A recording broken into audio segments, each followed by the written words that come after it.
మొత్తము ఇటు పక్కకు మొత్తం అన్ని కొండలు, దీన్ని అంతా పేర్లుగా ఉంటాయి. అక్కడక్కడ కొన్ని తేనె పెట్టెలు కూడా ఉంటాయి. ఇక్కడ చూడండి, ఇక్కడ మొత్తం ఇవన్నీ వైట్గా అనే ఆరెంజ్ కలర్లో మొత్తం ఉన్నాయంటే రాళ్ళు, కొంత మరి బంగారం అనుకోకండి. ఒకప్పుడు ఇవన్నీ మొత్తము వానతో నిండిపోయిన వంక బాగా వరదగా పారుతూ ఉండేది. చాలామంది జనాలు వచ్చేసి ఇక్కడ చాలా ఫోటోలు వీడియోలు మొత్తం తీసుకుంటా ఉన్నారు. ఇప్పుడైతే ఇది బాగుండేది, కానీ ఇప్పుడు మాత్రం చూస్తే వర్షాలు రాక మొత్తం మీరే చూస్తున్నారు, వర్షాలు రావట్లేదు. ఎందుకంటే అది మీకు కూడా తెలుసు ఎందుకు వర్షాలు రావట్లేదు, నేను చెప్పనవసరం లేదు. చూడండి ఫ్రెండ్స్, ఇంకా మనం దగ్గరగా పడుతున్నాం, చాలా దగ్గరగా పడుతున్నాము.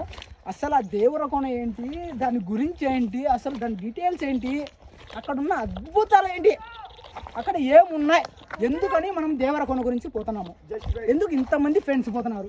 ఎటు చూసినా ఇద్దరు బచ్చాగాళ్ళు, వీళ్ళకి ఏమీ తెలీదు. వీళ్ళ గురించి ఏం చెప్పాలన్నా కూడా నాకైతే రావట్లా.